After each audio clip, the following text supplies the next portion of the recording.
Hello, and welcome to Castle of Horror, the show dedicated to horror movies and awesomeness. This week, we kick off a return to our Halloween retrospective with Halloween 4, The Return of Michael Myers. Bear in mind, if you haven't seen today's film, we're going to be talking about it from the perspective of horror fans who have. So, a warning, spoilers ahead. From Denver, Colorado, I'm your host, Jason Henderson, co-author of California Tiki, out now from the History Press. With me from Austin is Tony Salvaggio, tech director at Rooster Teeth, lead singer and bassist of the band Deserts of Mars, and lead guitarist of the band Rise from Fire. Say hello, Tony. Howdy. Howdy! From the Rio Grande Valley, Professor David Bowles has received awards from the American Library Association, the Texas Institute of Letters, and the Texas Associated Press. To the dozen books he's written, he's recently added Feathered Serpent, Dark Heart of the Sky, Myths of Mexico, and soon the YA steampunk graphic novel Clockwork Curandera. Say hello, David. Hey there. Hey there! And finally, also in Denver, as always, color commentary from attorney Julia Guzman of Guzman Immigration of Denver. Say hello, Julia. Hello. Hello. Okay, Halloween 4, The Return of Michael Myers, is a 1988 American slasher film, the fourth installment in the Halloween film series. It returns the focus of the Halloween series to the mysterious Michael Myers, who comes home ostensibly to kill his niece Jamie, the daughter of Laurie Strode, with his former psychiatrist Dr. Sam Loomis once more pursuing him. So here's what's going to happen. We've done Halloween 1 and 2. We did Halloween 3. Those were our Halloween series so far. Now, get this. We're going to do 4, 5, and 6, all leading up to the brand new 2018 Halloween reboot, which so far only one of us has seen. And I'm kind of excited. All of them. Right. Man. Well, I mean, Yeah, and that's to me, that's part of the reason here is moving towards that reboot. It's kind of fun that we're going to be doing the deepest continuity cut that you can make, which is this so-called trilogy of films in the middle of the classic Halloween series, and that came out together, 2 sort of back to back, and 1 a little bit of a chunk of time afterwards, and it's going to be fun. And basically watching this movie wrap itself like a Katamari Damacy ball around its own continuity before we go to the reboot is gonna be really awesome. So let's do this. Let's do David, Julia, Tony. Okay, so I never saw 4, 5, and 6. So this was really, really great to go back and fill in the gaps here. When this movie came out in 1988, I had already graduated from high school, and I was, going to college and stressed out about all that stuff, and absolutely had no desire to go see this, what I considered probably an inferior film. So I just forget it. It just all ended with Halloween 2. But in watching it, I was kind of pleasantly surprised. I mean, it's not as good as 1, and maybe not even as good as 2. And there are some significant problems, but especially like the first half of the film, it's just really, really poorly acted and poorly written. And I mean, it was written in like a ridiculously short amount of time because of the writer's strike and stuff. But once Michael reaches town and he and Jamie begin to have interactions, the film kind of snaps into focus, and I really enjoyed, especially I guess the last 20 minutes or so. It was a lot of fun. So yeah, I mean, I came out of it going, hey, this wasn't, I didn't fall asleep. I was, attentive the whole time. There were moments of some tension and horror. I thought that Jamie, that actress that played Jamie was pretty decent. I had a good time. I mean, I have seen worse films. Yeah, I've seen worse films that you've asked me to see. So, I mean, I'm sure that's the case. I'm certain that's the case. So, yeah, overall, I'd say, not too bad. Not horrible. Wonderful. Julia, so Halloween 4, I'm trying to figure out where this fits into the context of your awareness of films, but I know you're a big Halloween fan. So lay it on us. What are your opening thoughts about Halloween 4? Well, let me preface this by saying that my internet connection is a little spotty, so if I drop out, I apologize. I was pleasantly surprised as well. I expected it to be garbage, and it's not at all garbage. It's pretty formulaic. I mean, it feels kind of like somebody just went, okay, what makes a decent horror movie? What makes a decent Halloween film? Let's do those things. check, check, check, check, check. So it's not super innovative or anything like that, but it's got everything that you kind of need. It's got the moments when you're yelling at the screen going, "Don't you know you're not all supposed to split up? What the hell's wrong with you?" Or Yes. all those kind of things.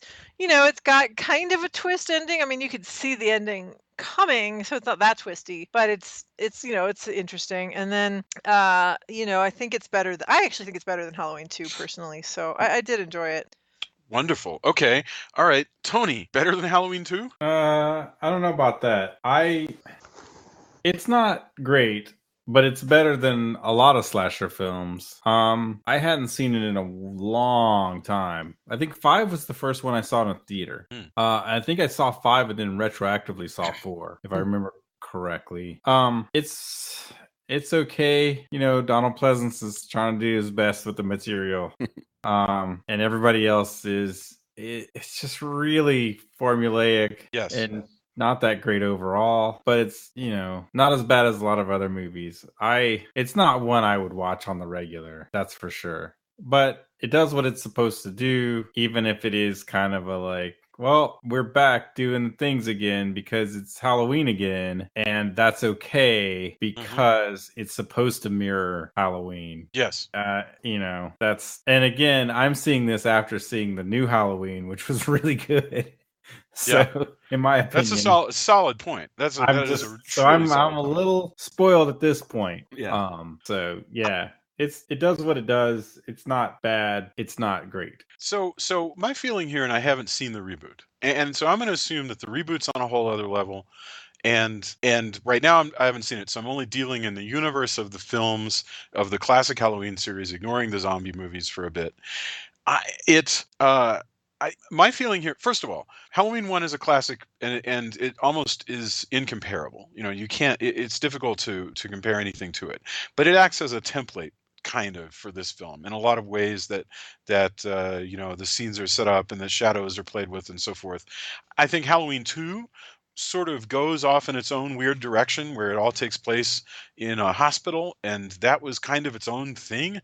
And so this movie in a way is the first film to sort of kind of try to go and re-step a lot of the steps of Halloween 1. I like this movie better than Halloween 2. In the end, it's kind of forgettable. I mean, if you try to remember, like like all the different points in the plot, there are a couple that are big surprises. But like for instance, the redneck militia that winds up being a big part of the plot of this movie that came and from murdering some poor guy. Jesus. Sure. And then just never talking about it again. Like, oh, we murdered somebody. Yes, you can't have a Second Amendment friendly redneck militia without breaking a few eggs. I am ready to forgive that. Here's the one thing I will say. If you look at Friday the 13th Part 3 and the dumbass teenagers in that movie, or really any of those movies where there's dumbass teenagers running around or college students, the dialogue here is better dialogue. The film is better. The cinematography is better cinematography. Yep. The use of shadows is better. I mean, we are definitely on a different level of competence when it comes to delivering this film. So, if you're going to the movies, you're going to watch a Halloween movie. I think you go to this movie and you're pretty satisfied that that's what you're going to see. That it comes through. You got Michael, you got the film. So let's get into it. Michael Myers has been in this film. Michael Myers has been in an insane asylum for 10 years because at last we saw he was blown up by Donald Pleasance. And we open with Michael Myers' jailbreak. Actually, I should say before we do that opening, we introduce Haddonfield, Illinois once again. Haddonfield, Illinois had been previously played by Southern California. Here it's played by rural Utah, and I think it's all the better. I mean, didn't you guys like the sort of the openings, just rather sweet montage of farms and barns and stuff that we got? Yeah, I mean, It's beautiful. It has kind of a Children of the Corn vibe as you're moving around. Nothing comes of it. I mean, like no other scenes take place on a farm. We didn't really know before that Haddonfield had farms around it.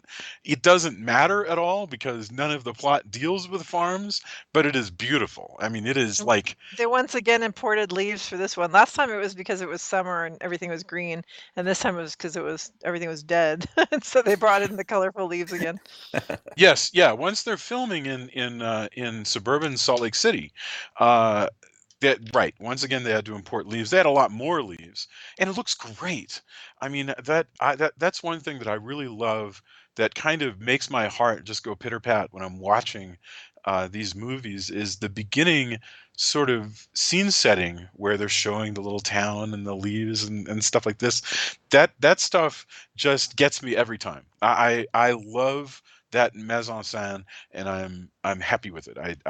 I'm kind of they could always do like 20 minutes more of it, and they never do, and maybe that's fine. Anyway, Michael. So we start off the bat. They give you this amazing plot exposition guy. So two guys from the state have come to pick up Michael Myers and move him because they're going to move him to a different facility. And so And while he's they been in a ride in coma all this time. coma all this time, burn up back in 10 years ago, which would be 1978, I guess. And he still wears bandages on his face. I don't know what that means. Maybe he has no face. It's unclear like why, but he's still bandaged up, and Michael is awake and just waiting for somebody to roll him out because Well, he as soon go ahead. Yeah. and undo his restraints, because when he's in the coma in the insane asylum, he's got his arms tied down. But then once he's in the ambulance, suddenly no, not necessary anymore. Now Right. that we're in the Right. ambulance, They don't expect, they think he's a vegetable, and so the moment the ambulance takes off, Michael just sort of gets out and starts, as soon as he's basically beyond the gates of the hospital, he just sort of hops up and kills everybody. So his Because he superpower hears the name of besides- his. what, Tony? Yeah, his superpower besides being nigh invulnerable is also advanced playing possum. Yes. Yeah. 10 years playing He's possum. good at two things. And Playing he has possum. very, very strong thumbs, because he's like able to puncture people's skulls with his thumbs Well, several yeah, times. that's true too. Yes. He comes out of his coma or his possum playing when he hears that he has a niece. They just happened. Why the orderlies are talking about this friggin' it's ridiculous. Right? So Yeah, is so that they your mentioned- take? Yes, that, it's that this is yeah. the first Like he Absolutely. has no reason to do anything other than lay there. But the minute he realizes they're still members of his family, he's like, "Oh fuck, let me get up." Yeah, he got to clenches kill. his fist, Yeah. his fist right then. That's Okay, right, so right when let me ask you a question about Michael Myers. Is Michael Myers essentially like he just sort of a ghoul who is just waiting to be turned on? Is he a golem of sorts that is essentially dead until magic words are spoken? I In like this to case, think of him as a something golem. happens. That's cool because I mean, this the idea that he's the shape, the Yeah. golem. He's just this lump of flesh that is waiting to be animated to do like really fucked up things Right. whenever the need arises. So Yeah, I can believe that he's going to be animated by a desire to get at his family. This is a whole new idea, by the way. Yep. So because the family, okay, they introduced it in Halloween 2. This idea that Laurie Strode turned out to be Michael's sister, uh, and uh, and so that added an element of continuity to the films. And then now, Laurie Strode didn't want to come back. Jamie Lee Curtis was doing other things, just making movies with John Travolta and stuff. And so she's like, I'm done with all of this. And so they say, well, this is the daughter. We have Laurie Strode has a 9-year-old daughter, or whatever she is, or 7. And uh, and so this starts what's going to be an increasingly complicated Halloween continuity. Now, what's interesting about that is that the first movie had like no continuity at all. It was extremely simple. All you needed to know was here's a bunch of babysitters and there is a faceless maniac coming after them. Do you think? I think this is the key thing to discuss about the Halloween films. Does continuity screw these movies up? Does it make the movies something that they're not supposed to be? Well, yeah, especially, I mean, it's not continuity itself. It's continuity without oversight, continuity without a single filmmaker managing all of that continuity. When you have continuity that's, piecemeal in the hands of multiple different directors and writers and so forth, then Interesting. and the producer doesn't appear to really care too much about Right. No. how these things connect. So You're talking about Mustafa Akkad? yeah, No, he doesn't Mustafa care. Akkad. He just wants to make money. I mean, Put more as long as it's Michael Myers, he's like, I'm down with whatever you guys want to put on the screen. That really seems to be the case. Is like, you tried the thing that's a totally different story, not good, But they could have done it another way, and they could have had Michael come back and just kill a whole bunch of random other people, and then come back and kill a whole bunch of random other people, like Jason. But instead, they chose to go down this path of the movies being tied together.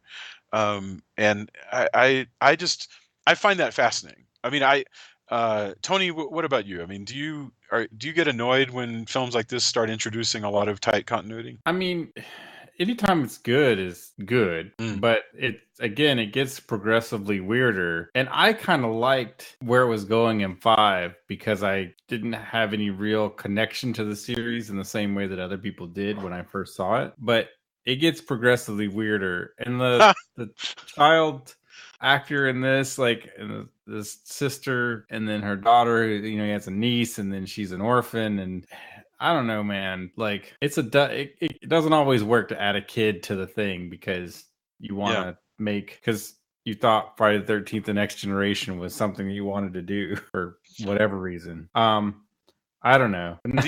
One thing we talked about a while back is this Joseph Campbell idea of concretizing the myth, that you start out with a very simple concept, like Superman is very strong and can fly. And then as different people work on it, you get into all kinds of stuff, like this one's going to be about how Superman actually can fly because technically he's telekinetic and he's just levitating himself, and go, okay, so then if we can figure out a way to make him believe his telekinesis doesn't work, then his flight doesn't work. And now you're wrapped around the axle of a story about continuity that's been added on and is getting farther and farther afield of the original concept of Superman is a strong guy who can fly. And as they add things like, this guy has a sister, the sister is dead, here's a niece, the niece might be psychic, and there's very little of that in this movie. You could come out of this movie and not get any psychic nonsense. You are doing that thing. You are concretizing the myth, you are making choices, and you're ruining the what we might call the folkloric aspect of Halloween. Having said that, I always find it fairly charming.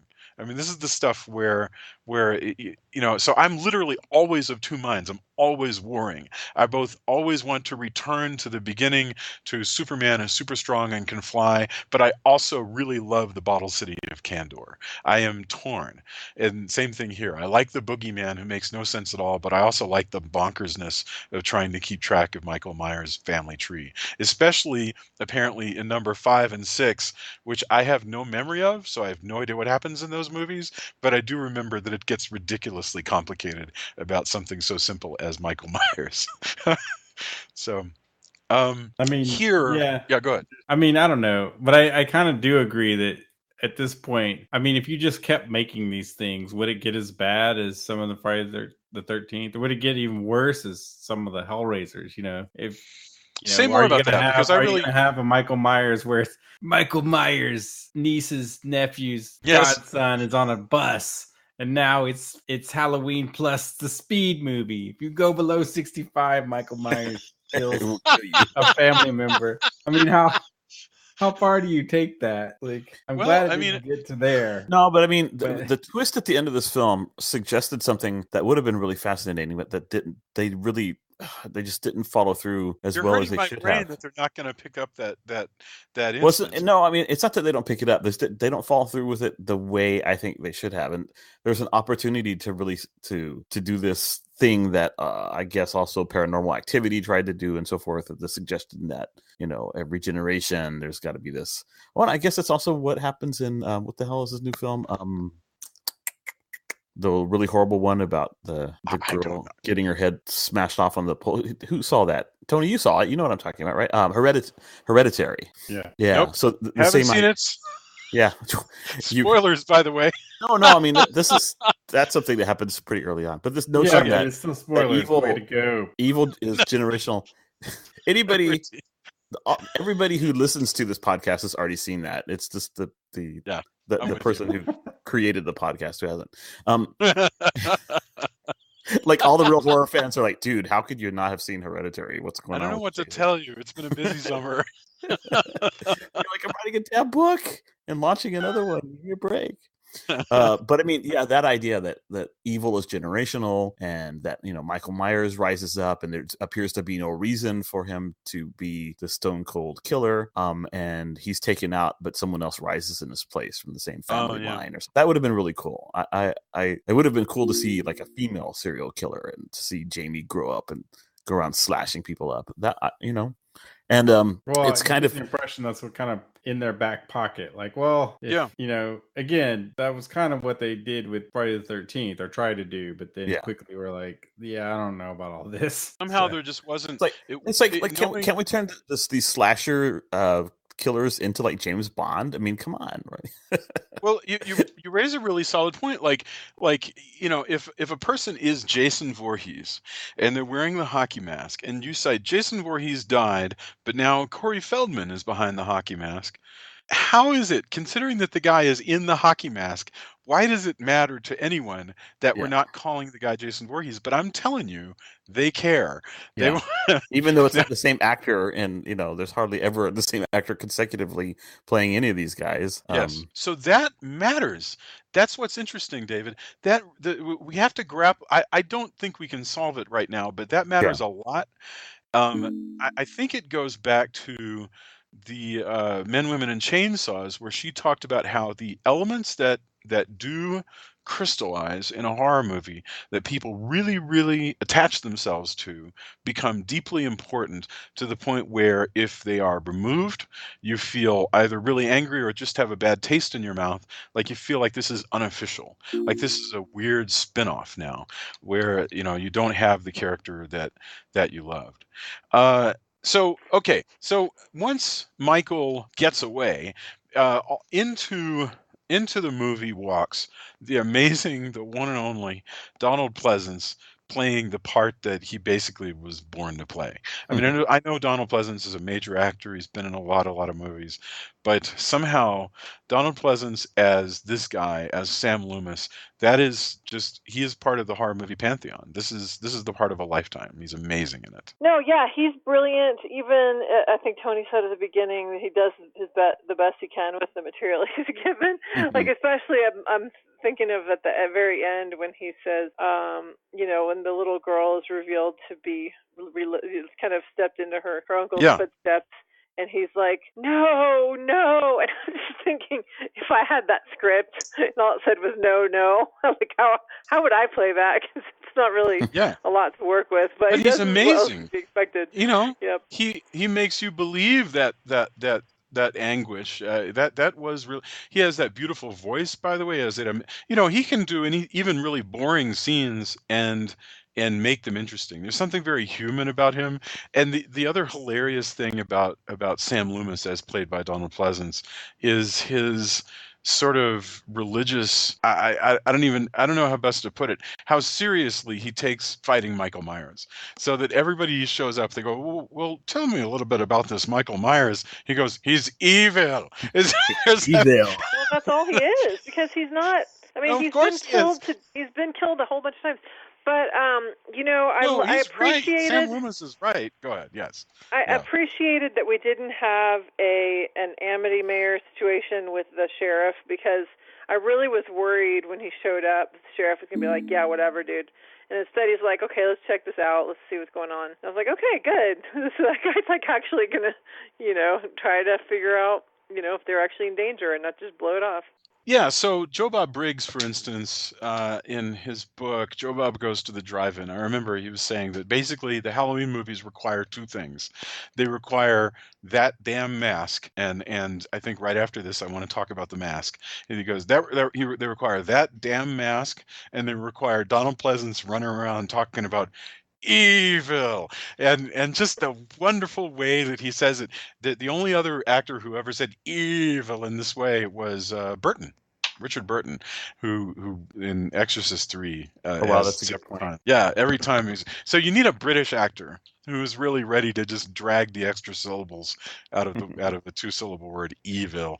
Okay, Michael Myers. I'm gonna skip ahead a little bit and let's assume that he has his mask. Michael Myers is back. Remember that back then there wasn't home video, so it's not well. No, '88 you do have home video, so I apologize. So people have been able to watch the original Halloween on their VHS. They've been able to watch Halloween 2, so they remember what that mask looks like. What do you guys think about? I don't want to give you any judgment because I'm both positive and negative. What do you think about Michael Myers' presentation in this film? I mean, I don't think it's. I think he sucks. Like, I don't think it's a lot different. I like his face is round. His head is like a big friggin' basketball. It is a. Well, The I like face is I like different. the parts where the Haddonfield people like dress up as Michael Myers. Oh yeah, that's Yes. great. That's the thing. He gets Where they almost the get mask. shot. Yeah, He well, gets the mask because he steals it from the costume shop where there's a whole bunch of masks, just like everybody dresses up like yeah. that. So It's a insane. repro They're like, oh, mask. he killed all these people in our town a decade ago. Let's dress Oh, up like right. him. Yeah. Michael Myers is famous, so this isn't supposed to be his original mask. This is supposed to No. be a mass market ripoff of Yeah. his mask. Exactly. That's hilarious. Good Christ, that would be It's like if, ghoulish, like but if, awesome. Yeah, there's all this I mean, meta imagine- shit they could have done.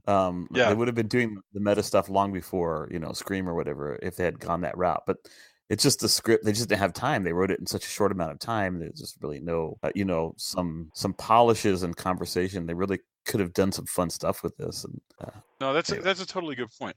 There's no effort really actually to be remotely meta here, but that again goes to sort of the clarity that I said that I enjoy. The fact that there's a certain innocence to this movie, that it's Yeah. very clear what it is.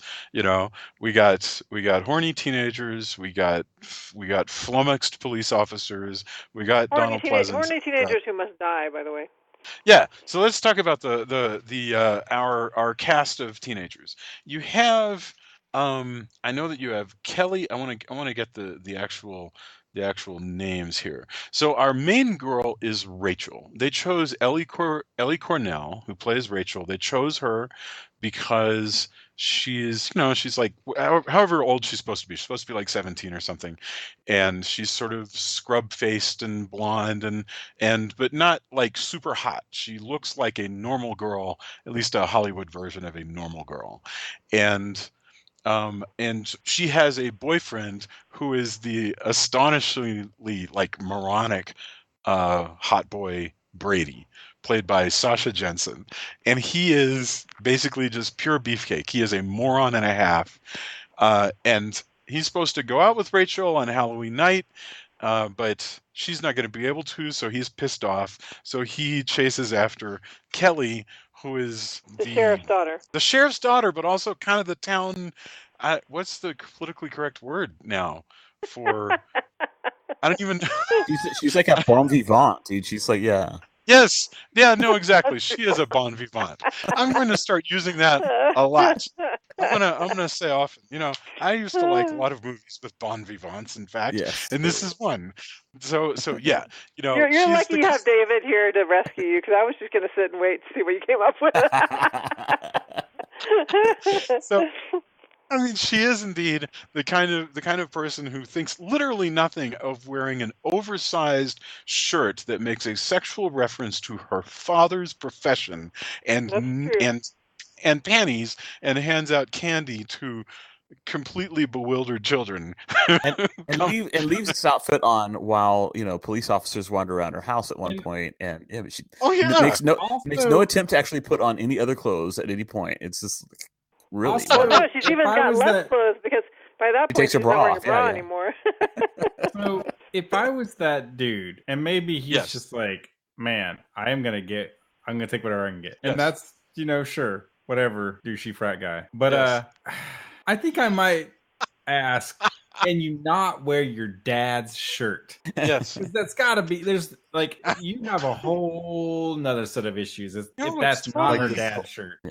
What was She it is, like? man. Cops do it with something. What was it? Sheriffs do Yeah. it with. I what was don't it? remember, but it's some like it's one of those stupid stupid T-shirts that you would pick up that also, It's from the basically place that cops do also it makes better, but however they phrase it. But either whatever. way, Yeah, that's if it's not her dad's shirt, there's a whole lot of other stuff going on. she's And if a it is her dad's shirt, I can't imagine any guy. I mean, of course, what you're actually thinking is like, well, the shirt won't be on that long if you're that dude. But Yeah.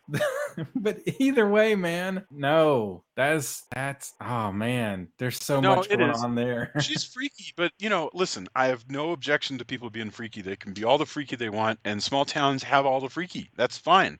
I mean, Yeah, Cops but do that's it by the still. book. I mean, Cops do it by the book is what it says. yeah, but wearing Which- your dad's like sexy shirt or funny sexy shirt is still. It's a totally good point. Also, It's still weird. what a lame risque saying. That's like that doesn't even work as a joke. But can Because- I? No, it does because you book people. Remember? Anyway, no, I get so, it, but what? But by the book usually means boring.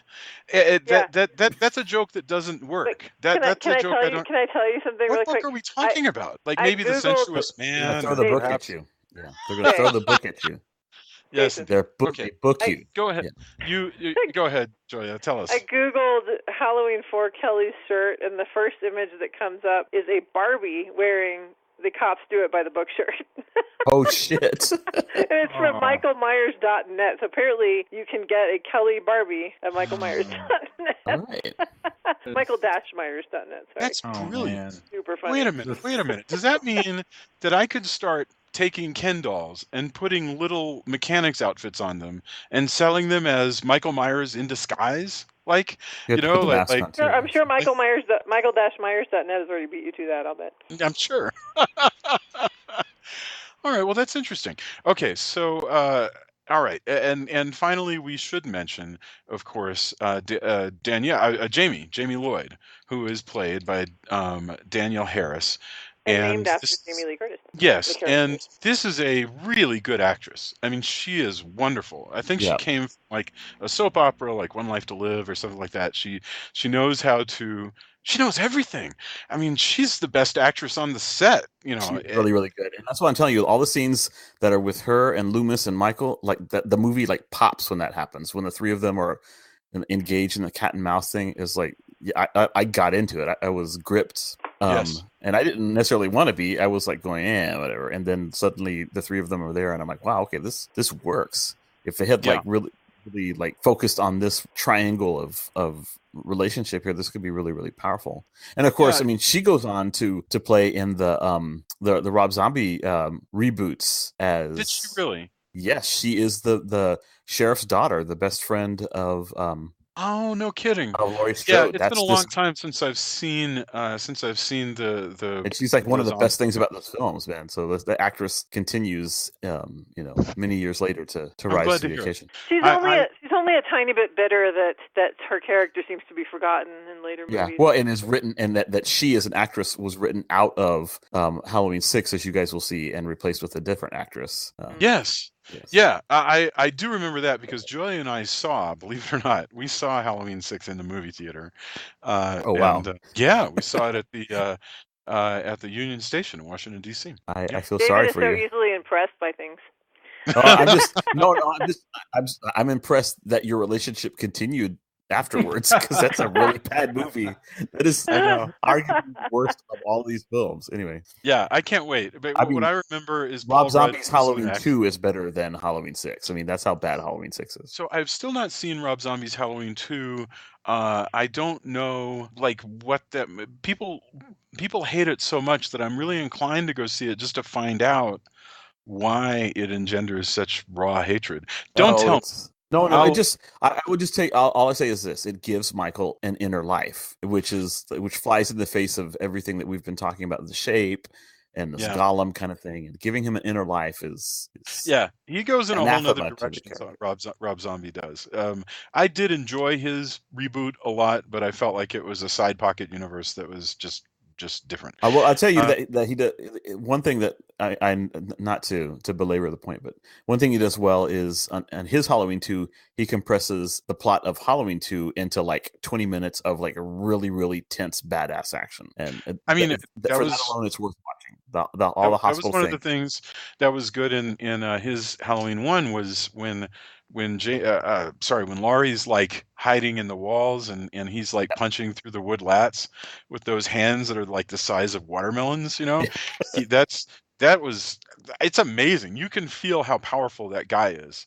You know, this Tyler Mane, right? Yeah, yeah.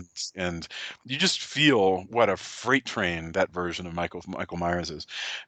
Anyway, to bring us back to 1988's Halloween 4, now that we've established who all the players are, uh, basically a big bulk of this film involves. So first of all, Jamie is a sensitive kid. She has lots of nightmares about her uncle. It is not clear at all that she is actually psychic. You could read that in, you know, that she's having the nightmares because she knows that Michael's coming, but there's no dialogue to that point. That's something you would have to just bring to it yourself. Uh, when Michael finally makes he kills people on the way to Haddonfield. Donald Pleasance shows up, grabs the sheriff. They start running around. It focuses the film very quickly on a whole like 30-minute or so stretch in the second half of the middle, I would say, you know, like Act 2B, where you know they are just in this one house and they think that they've locked everybody out, but what they've actually done is lock Michael Myers in with them, and he just starts and they've spread out. So like one person's up in the attic, and one person's like, you know, in another room, and one guy's in front of the door, and Michael just sort of wanders through the house killing people until eventually uh they break out of that sequence, but it's still a good sequence. I mean, I thought it was still, it was still pretty good. He kills Kelly by shoving a shotgun through her. That's pretty remarkable. Yeah, that there's was awful. there's essentially no blood in this movie, by the way. Did you notice this? You know, he's squishing people's heads. I mean, there's some blood like afterwards on material. You'll see blood Yeah. spattered across the floor and stuff. But there's like no gore here. This is a remarkably uh, dry, I don't know if bloodless. you could say there's no gore when he's shoving his fingers into people's skulls. I think that's pretty damn gory Smashing people's because it doesn't heads. spray blood everywhere. Yeah, but That's- another director would have he smashes somebody's head and gray matter is like splattered Yeah. all over. I mean, there Yeah. there are much more extreme ways of depicting the very same violence. So I've seen way gorier episodes of CSI than this film. Oh. You know, this movie is just not that gory. And you're just so Julia, what you're responding to, actually, oddly enough, is that Mustafa Akkad watched this movie and said, "Where's my gore?" And so they spent an extra week and went back and shot some new shots, including the thumb blood, and the yeah. forehead, to try to add some blood. But there really weren't a lot of places to. Like, for instance, he impales that girl on a shotgun. She doesn't bleed, you know, nothing really happens, you know. He pulls Brady's head apart, and all you have are sound effects, which, by the way, completely effective. You know, it's fine. I don't actually, I'm not against it. I'm just saying I don't need any more. The sound effects are completely adequate to establish It gives what's you the visceral sensation. Yeah. Oh, well said. Yeah, exactly. You know, this is supposed to creep me out. That works. That works just fine. So after that, you have this amazing sequence that actually is quite good, where they are climbing around the roof. So the way they get out of that sequence is Oh yeah, it's great. yeah, Rachel and Jamie, you know, the teenage girl and the little girl, climb out on the roof. Michael comes after them, and this is very, very well set up. As they climb up, they climb down. They're coming up towards the edge. They're slipping and sliding. You know, they're all using balance. It was amazing. It's a really Well, and the good poor actress sequence. who played the older girl Yeah. scratched herself really badly on some nails. Yes. to go to the hospital. Ouch. Yeah, they did. I get shivers when you say that because it sounds very painful. She's sliding down. She sliced open her stomach on a staple that the crew had left around. I can't believe, by the way, that her union didn't sue. Maybe they did. We don't know. We don't know what happened. But she's clearly a union member. This is clearly a union shoot. Somebody got some money for that. You can't slice open your actress's body and not have to pay out. So anyway, that's a wonderful sequence, and it also, I have to say, it harkens back to several things. It harkens back to certainly Dracula Has Risen from the Grave, which had its wonderful rooftop sets. It's I'm just bound to be some other excellent rooftop stuff. The werewolf movie with Oliver Reed, Curse of the Werewolf, also had its wonderful rooftop scene. And so this is neat, and it's kind of a surprise when you think about like Halloween 1, which all took place in the house. They're staying at the house, and they've just decided to go up on top of it. That's great. I think that's very creative. Wait till you Yeah. see my new movie, Rooftop Massacre. All rooftops. I mean, people want. You say it. I think there's something about that. I have kind of a fetish for rooftop fights. It's got to be The set parkour like killer. like where there's a lot of townhouses, so you can just go from roof to roof. Rooftop Massacre, Mission Impossible style. 2019. Yes. Yeah. The truly wild thing is the moment they get down on the ground, Donald Pleasance comes up to them and says, "Hey gang, let's move to the next set piece." I don't remember what his actual dialogue is, but that's literally what happens. He shows. Where's your school? Yeah. Where's the school? Because that's the safe place to be. And I'm not saying it's not. I'm not saying it is. I haven't really gamed it all out. I just find it remarkable that he says, "No, a school is a bad place to go. It's huge. It's locked at night. The lights are. Why would? I think that's why he wanted to go there, is because it's huge. Because there's lots of places to hide. I guess. Yes. He says, "Let's go to the school," because the script says, "Let's go to the school." It's literally that. I promise you. It's, hey, it would be cool to do a whole sequence in a school. And what happens when they get to the school? One thing that happens is that Michael Myers' face changes because he sneaks up behind Donald Pleasance, and suddenly he has yellow hair and his pink. It's a different mask. Yeah.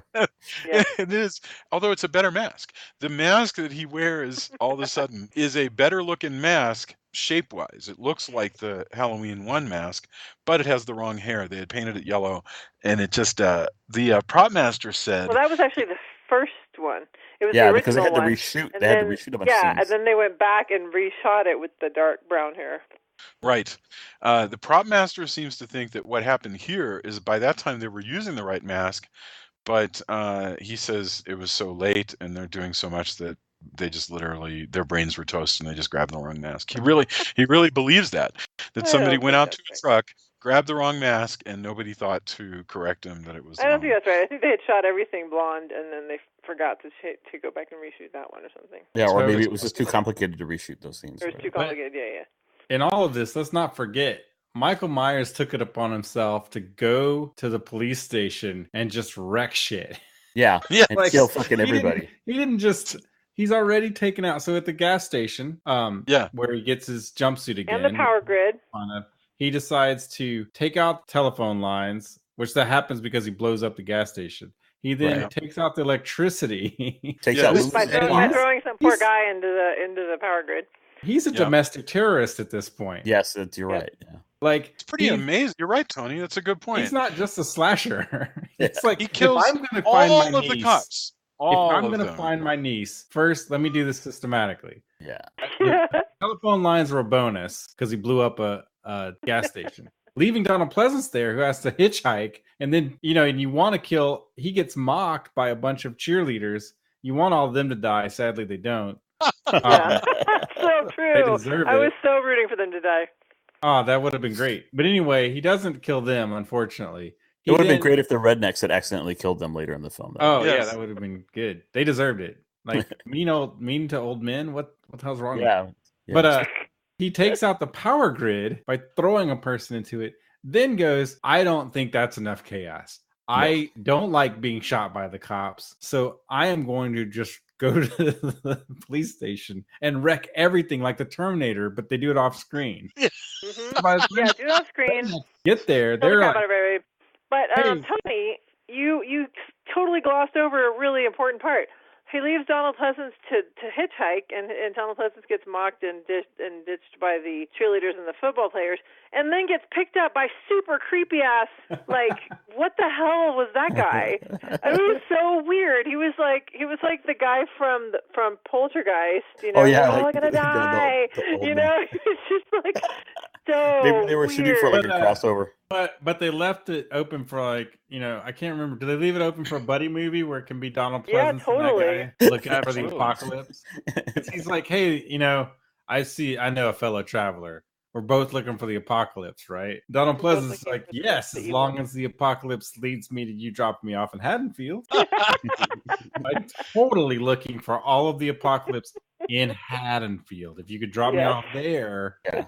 Yes. Trust me, there are plenty of signs of the apocalypse going to be happening in Haddonfield in the next 24 hours. No, of course. But the main thing is yes. That guy needed to be a lot more in that movie. He needed to be in that movie, was really weird. like 3 more scenes, and they just didn't. This happens also in the subsequent films, as you guys will see. There are in 5 and 6 like these mysterious figures that just you're like, what? Why are you just having one scene with this motherfucker? What? But but I mean, he does everything the Terminator does in Terminator 1, but just off camera. Yeah, it's too bad. I would have loved to have seen that scene. That would have been great. Actually, that would have cost a lot of money, probably.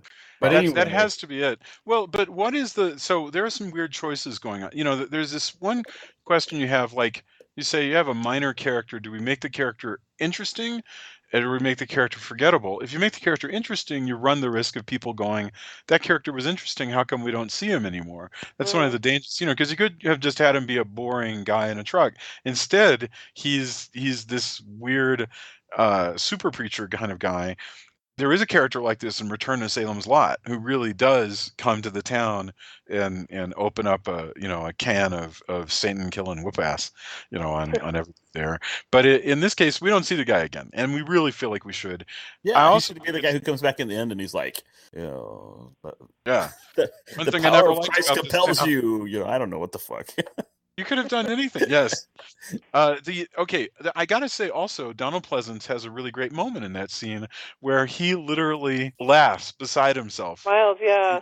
At the absurd, he smiles. It's enough. It's a laugh for Donald Pleasance, where he is beside himself with mirth over the absurdity of his own life. Yeah. That he has lost his car because an escaped maniac who has become the focal point of his career has knocked over a telephone pole and crushed his car, and now he's having to hitchhike and catch a ride with this Looney Tunes guy with his flask of alcohol and his weird apocalypse talk. He's like, yes, okay, my life is just a mess. It's a mess. So it's wonderful. That's a neat moment. Like, why did I ever come to Haddonfield to talk to this damn kid? In the first place? Why did I thinking? What was it?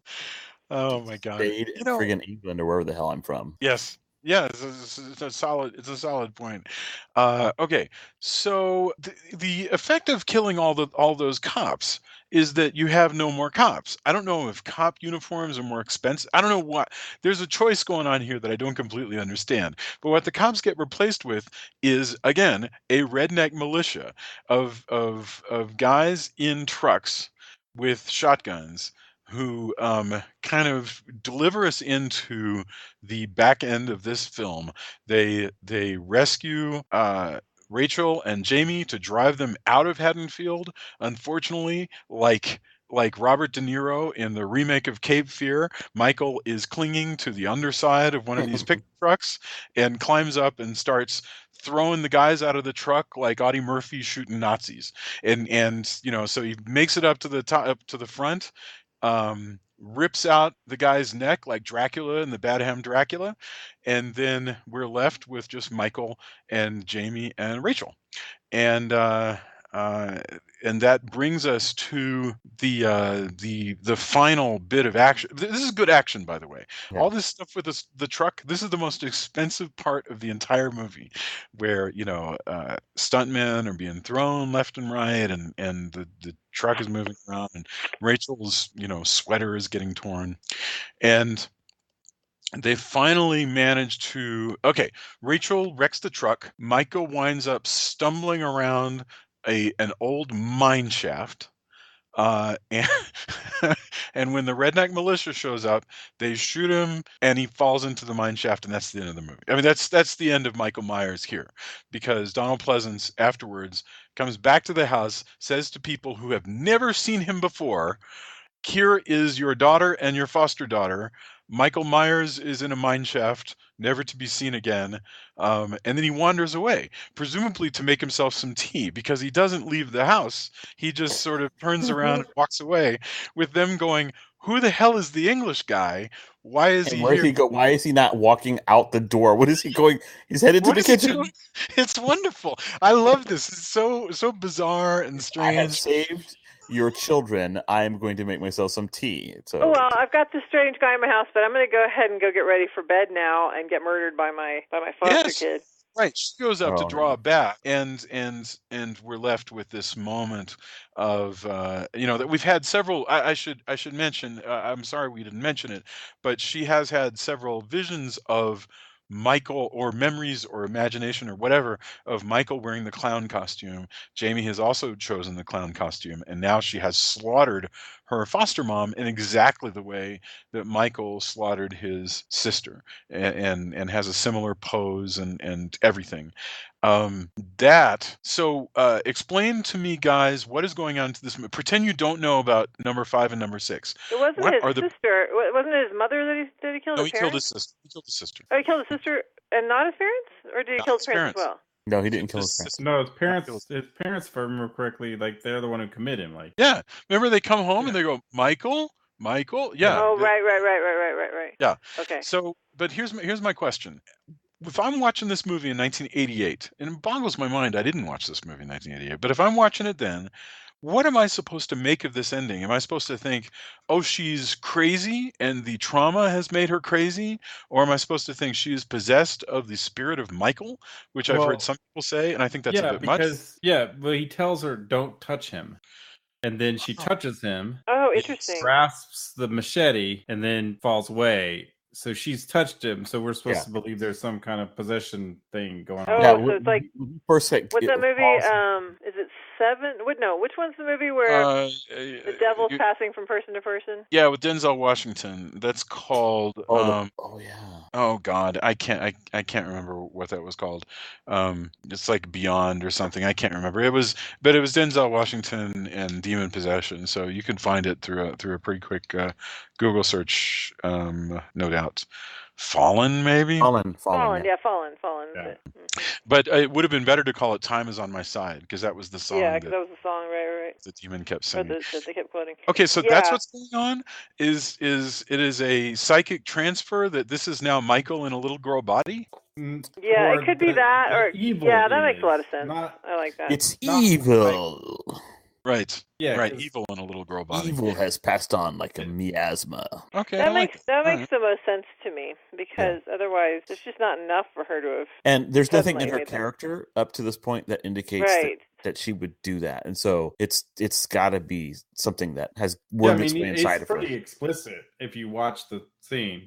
Don't touch, and she touches him, and then he grips the machete, and then she kind of reacts a little bit, and then that's what we're led to believe at the end of this, is that the evil has passed on because little kids with clown suits are the evil.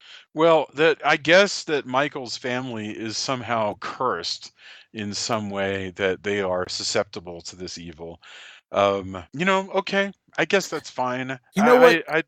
All of this is making me think. So, if in this original timeline, if we think about there being alternate times, and then if in the original timeline, Michael Myers' parents don't die, just his sister does, because I get it mixed up sometimes with the way Rob Zombie remade it, where there's more people dying in that initial scene. Why doesn't he ever track his parents down and kill them? Why is he so obsessed with just killing his his sister. It's just kind of weird. I don't know. I mean, that could have been something they could have done in a subsequent film, like that would have Michael been Myers hunts down his mother and father, and they his have a new brood of parents. children somewhere, and he like attacks. I mean, that would be a good story if you think about it. That would be a good thing. Imagine that your focal point is this cool couple in their 50s, and they do have a homicidal son that they put away who has escaped to come kill them. That sounds like a deeply problematic film that would be wonderful, because it would be full of so much crap that would. I mean, just think of all the different like minefields to walk into there, as far as like just insensitivity to all kinds of different problems. I'd watch that. Yeah, that sounds really interesting. But the thing is, then your people aren't young, whereas in this case, Rachel is a kid. You know, Yeah. You know what? I just looked because I just couldn't remember, because Halloween 2 is such a horrible movie that I forget about all the time. But apparently it says, okay, she learns that she is his sibling. She was put up for adoption after the death of their parents, with the record sealed to protect the family. So somehow, Michael Myers and Laurie Strode's parents died. Yeah. So Yeah. So was that Michael ruins in my idea. foster? Damn it. Was he in a foster family? Like, that wasn't really his. No. No. After he gets committed. She's born after Oh, he gets committed. He gets committed. She gets born. Then they die, and so then she changes her name. And okay, that was probably established in Halloween 2. Right, exactly. Yeah. He was on their camping trip to Camp Crystal Lake. Yes. where they got arrived. Maybe they had sex, and that's why they got murdered or something. Right. Yeah. Good Lord. So okay. Well, anyway, that takes us through the whole film. So I want to get our final thoughts, and I really can't wait to get back next week to Halloween 5. And that's really, when I say next week, it's really only going to be about 4 or 5 days before we record that. So I got to watch that movie in the meantime. So, all right, let's get our final thoughts, and then we'll do endorsements. So we started with David, right? So we'll go David, Julia, Tony, and I'll go David. Final thoughts, Halloween 4. So yeah, I mean, just to reiterate, the film has a lot of good stuff in it. It is definitely a paint by numbers film, but the couple of twists and that really, really solid last 20 minutes or so, where like all the characters click and you have real tension and some pretty good, a couple of good set pieces, make it worth watching. It's, again, not a film you're going to, like, as Tony says, want to have on rotation, but revisiting it every 10 years or so is not a horrible thing. As they make a new film and you're like, okay, let me rewatch the entire series. It stands up. It's one of the better films of that second half of films. Certainly head and shoulders above 6 and Resurrection and Halloween 2.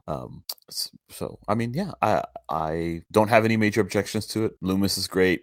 Jamie's great. The redneck militia is pretty fun in their bumbling, overblown anger. I really love one thing we didn't talk about is when suddenly. So one of the things is they're waiting. It's like a waiting game. They're waiting for like this, I guess, the state police, right, to come in. Yes. And suddenly, so they arrive at the very end, and the state police are driving by these rednecks with like weapons and shit out, and they just keep driving by, and the rednecks are like all like waving at them with guns, like, yeah, go on, and you're like, why is no one stopping? So I also like that at some point they're like, hey, so we should get the hell out of here because this is let's let the state police take it. Yeah, and everybody universally goes, yes, this is a good idea. Let's and so and you're kind of like, yeah, okay, good, somebody's actually thinking with the they actually aren't even though they have guns, they've seen how this works. Because he's taken out an entire police station. Yeah, everybody is, until he comes up from underneath the truck. Everybody is like, I really don't like to get slaughtered by a faceless maniac. So let's go. And everybody But then agrees. It's pretty great. The faceless maniac has hitched a ride on their truck, so then he's killing them all in the truck, and none of them are yelling. Like nobody. How is nobody that scene is a little odd. All the guys in the back, like there's like 3 or 4 guys in the bed of the truck, and he manages to kill them all without any of the other ones noticing or yelling or anything. Without any of the people in the cab. So it would have been all they had to do is just like slap on some like really, really loud, obnoxious country music. Yeah, but they didn't even do that. It was just I know, they really could have. Yeah, real tough guy militia don't yell when faceless maniacs come. No, they just accept their death and die. That's only for cowboys. Oh my God. Super funny. Yeah. So yeah, those are my final thoughts. That is the daring choice of this film is that redneck militia. That is really something that you don't expect. I kind of wish that Rob Zombie had gone with a redneck. I mean, he would have been the perfect guy to do it. And yeah, so for sure. If his Halloween 2 had just like devolved into like Michael Myers versus redneck militia, that would have been pretty awesome. The thing is, I hate to say this, but I really believe that for whatever reason, Rob Zombie does not like rednecks. He likes filming stuff about rednecks, but he doesn't like them very much. That's my feeling. I think you're looking at a suburban boy who has a deep-seated distrust of the country. And oh yeah, no, I totally think you're right. So anyway, Tony, or wait, no, it was Julia that's next. Julia, final thoughts, Halloween. This has been such a delightful discussion. Halloween 4. Well, I wanted to throw in just a super random bit of trivia. Mike Lookinland, who played Bobby Brady on the Brady Bunch, was a production assistant on this, and his wife is the dead waitress chick that Loomis finds when he finds. No wife. kidding. No That kidding. was really funny. Such a random little thing. So this is like I said, it's I like that paint by numbers horror film, but has some great moments. I mean, I can't say enough about how much I loved the crazy weird guy in the truck and just the randomness of that, and of Loomis actually being quite amused by that whole exchange. That was really fun. And then the little girl is good. She's interesting. I'm curious to see what she does in Halloween 5. I haven't seen that film yet, so I don't know how that'll go. But I don't know. I'm trying to think if there's anything I left unsaid. I don't think we really talked very much about the flaky boyfriend. I don't know that he really deserves to have a lot said about him, except for that he shouldn't have gone in the attic, and they shouldn't have split up. Like I said, I was yelling at the screen when they all go to the sheriff's house. And once again, it's very convenient for Michael Myers that he keeps hitching rides with people.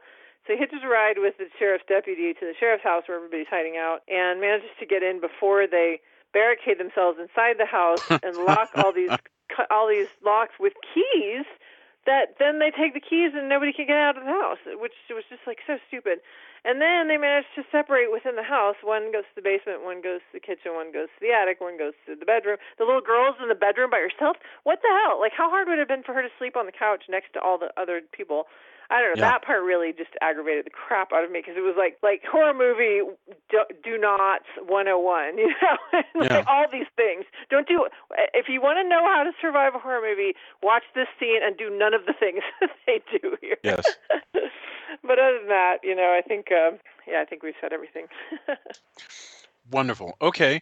So Tony, what are your final thoughts for Halloween 4? Yeah, I mean it's good. Again, like we said, it's very paint by numbers. It has some good kills. It has some good parts. It's by far not the worst slasher movie. It's God, no. Yeah. Like, there's a lot worse. As it stands, it's fairly forgettable on the whole. Mm-hmm. But they're trying to set something up. I mean, in reality, you could just see them going, we need a new.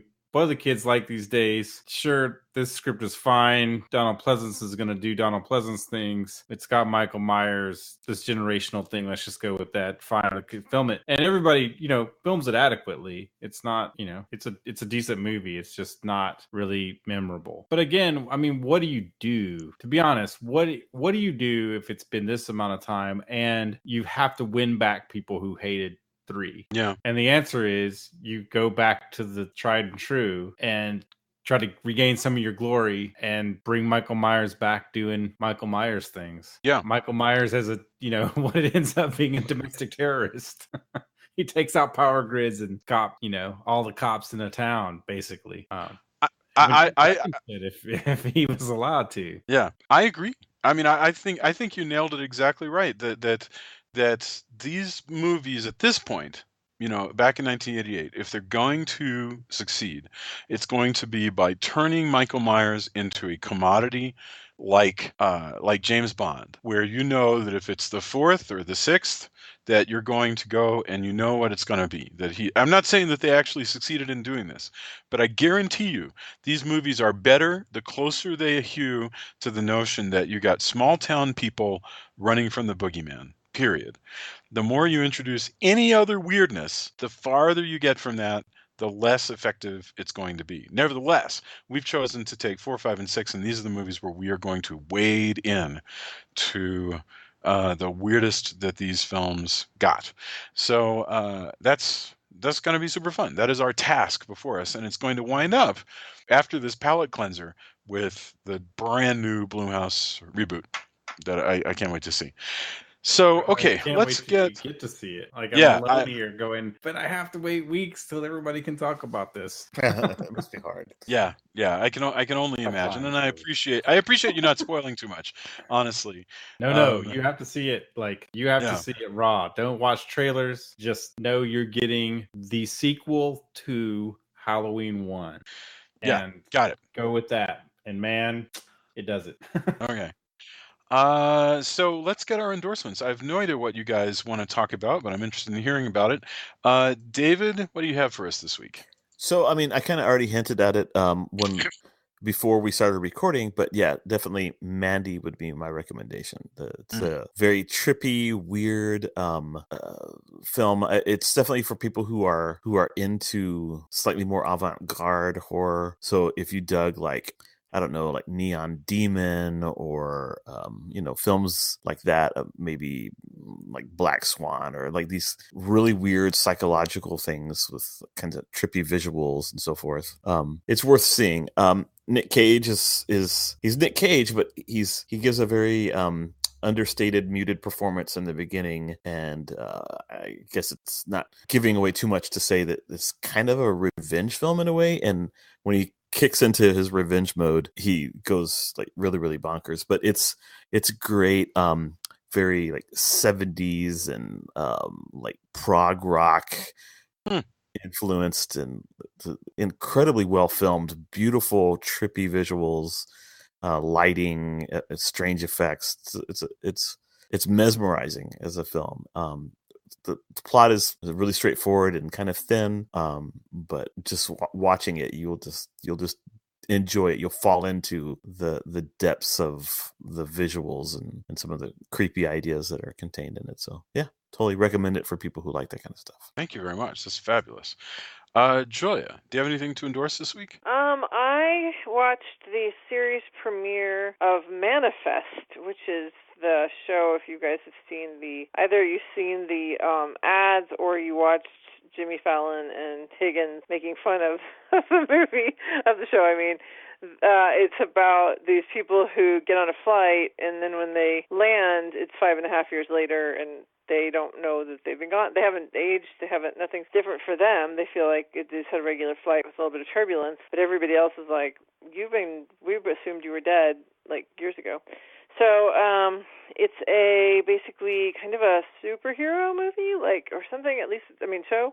It seems to be at the moment where these people now have some extraordinary abilities to maybe see the future, or it's kind of dead zone-y that way. I don't know. Anyway, I just had the first episode last week. The second episode is tonight. I haven't seen it yet. And I really enjoyed the first episode. I thought it was really good. So I'm looking forward to it. I'm also really looking forward to the new Doctor Who, first female Doctor Who, which comes out on Sunday. So I'm excited about that. So I'm all about the new series, the new season. Fabulous. All right, Tony, what about you? So Fantastic Fest. I ended up seeing 35 movies in the theater and 5 or more as screeners. Some really great stuff. as I mentioned, Halloween, which we're going to cover. An Indian horror movie, Tumbad, which was really great. Enjoyed the hell out of that. A fan favorite is a Japanese movie called One Cut of the Dead, which, as you can make out, is a zombie film, but there's twists that make it way different and really interesting. So a Yakuza movie, Blood of Wolves. A cool thing coming out, I think, on Shudder called Dead Wax, which has music and, in this case, vinyl recordings and a supernatural plot. They showed them all at Fantastic Fest as a whole, but they're going to release it episodic, and it should be really cool. On Shudder, October 11th is when Terrified comes out, which I really want us to cover because it is scary as hell, and I'm super stoked about that. I'm sure there's others. I'll also have interviews with some stuff that isn't necessarily horror, but I think they're good films, and I was able to do interviews during Fantastic Fest. Those will go up. So I don't know if we need like a side thing of like the village at the edge of the castle for things that aren't necessarily horror, but I think these movies were fun. An Evening with Beverly Luff Lynn, which has a bunch of really great comedic actors. An adaptation called Piercing, and we do have that. I think there's plenty of room for that. Like, I do Castle Talk interviews, and I hope you guys will as well, with lots of people who don't do horror. They might do action. We've even done romance. As far as I'm concerned, as long as somebody's doing something creative and we find it interesting, we'll find a way to fit it into the brand. I like the idea of the Castle Village. There's another one I did interviews for, The Standoff at Sparrow Creek, which is a really tight thriller. But all those should go up soon. But yeah, there's tons of great stuff coming up in the world of horror. I also saw Suspiria, which I have mixed feelings about, but I think it's overall it's a cool movie. I'm torn in a lot of ways about how it is and isn't a remake. But I think we should at some point do that. Yeah. And I'll also say I got to see a documentary about Flash Gordon. Sam Jones was there, and then a 35 millimeter print of Flash Gordon. And I got to say, of a lot of, go to these things, you go to cons, you meet a lot of celebrities. Sam Jones has got to be, I hope he's always as true to the character as he is when I've met him a couple times, and when he's done Q&A. One of the most genuine, really nice guys. It's nice when you dug Flash Gordon. Everything I've seen so far, he's just a super great guy, and that's wonderful. Really nice. And finally, there was my friend Kayla. Runs a thing called Miskatonic University, and we had Alexandra Heller Nicholas she did a lecture on female horror directors starting in like the 30s, and it was amazing. She's written a bunch of books. We hope to eventually get her on as an author, but overall, over the course of a week, there was a lot of great horror, and I hope that a lot of the stuff I'm mentioning we're able to cover as we move forward. They'll come out, you can view them, there'll be more endorsements, there'll be us actually covering some of them, but fear not, again, get your tickets early to see Halloween, because fear not, true believers. It's I wholeheartedly endorse it and can't wait till we reach that point. Cool. No, I can't wait. I've been really focused on some deadlines, and I haven't had time to watch a great deal, but luckily everything's done in time for October, so I'm excited to watch some new stuff. But the moment I turned in the book that was due, I actually went out to the movies with my 13-year-old daughter, and we watched the new Little Women. I know this is a strange thing to endorse on a horror show, but it was actually really great. I cried in the parts where you're supposed to cry, and I thought that it was a valiant effort to update that book to today, because it all takes place in like 2018. It was good. So if you're into Louisa May Alcott, there's literally a new Little Women in the movie theaters right now, which doesn't happen very much, so you should check that out. So that's it. Okay, fellas, we will be back in just a few days to do Halloween 5. I want to thank you for being on. If you are listening and you have questions, or you want to know how I would dare to talk about Little Women, or you want to take us to task for not mentioning something that you think is important, or there's something that you want us to bring up in the next one, just let us know. Leave reviews at iTunes. They filter out to all the other places. Bring a friend. This is a big opportunity for people to jump onto our show. Is this trilogy culminating in the new Halloween? So October is the time for you to find your friends, trap them in your basement, and make them No, listen we to our don't show. Again with do this that. trapping in the basement. No, No. I I thought we believe had gotten past that whole that we were. can thing bring of crime. new listeners. So I am going to have that faith. How about this? I like this Yes. one. I prefer when you tell us the things we do well. Yes. That I like the best. Jason, when Two, Jason is up for a also Supreme unlike Court Jason, nomination, when Jason's up also- for a Supreme Court nomination, we're not going to be able to say that he did not tell people to tie That's each other true. up in the basement. Yeah. we're all no. accessories now. Thank you. Yes. Two, I would much rather you get your friends and get popcorn and sit on the couch, not tied in the basement, Yes, and watch okay. these films. I think that's better. However, Yeah, me if you too. want to slip on the Michael Myers mask while you pretend to go to the restroom and jump out and scare them, that's perfectly fine. But no tying them up, please. But We Or are also if you're not like the my dad, accessories if you're for like my any- evil dad, you put on the Michael Myers mask, or he had a different mask, but it was may as well have been the Michael Myers mask, and scare the crap out of your daughter and her friends at their slumber party. Yeah. Well, I'm also don't want to be the accessory to any harm that's done by people being surprised or hitting back at the faux Michael Myers. So The faux That's Michael funny. Myers. your mileage may vary. My personal endorsement in this realm is to leave us the positive feedback because I like that.